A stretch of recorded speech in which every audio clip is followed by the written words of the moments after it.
This video demonstrates how to join the roof insurance claims dataset with the storm path dataset using the Join tool.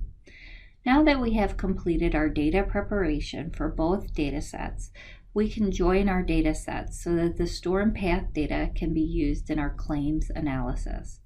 We are going to move to the Join menu, and we are going to select the Join tool from the Join menu.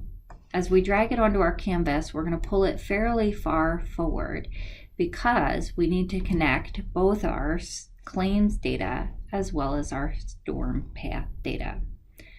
We're going to first make the connection from our Summarize tool to the right input anchor of our Join tool.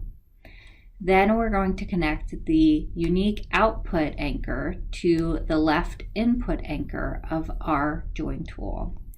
If your instructor required that you compute your formulas in Alteryx, you would instead join the output anchor from your formula tool to the left anchor of your Join tool.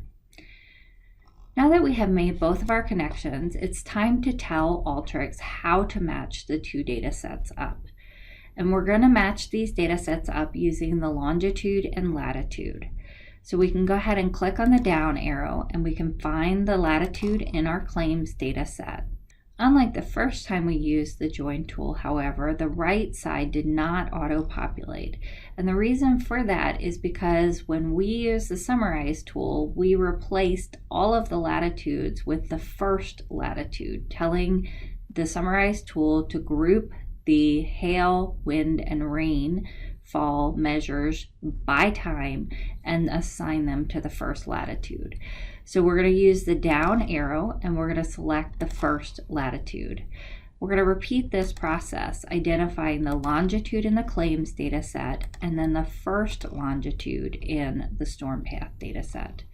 Now that we have our data connections made and our tool configured, we could go ahead and run the tool. But before we do, we have an opportunity to look down here and we see that we have some of the same options that we had under the Select tool. Here, we could get rid of columns. So we might feel that the latitude and longitude columns placed in there by the storms data is no longer necessary since we have that as part of our claims data set. So we can go ahead and uncheck those boxes and uncheck the unknown box. We also have the option of changing the data type here, and we could go ahead and scroll over to rename our fields as well. We're going to go ahead and run. And now we've combined both our claims data and our storm data.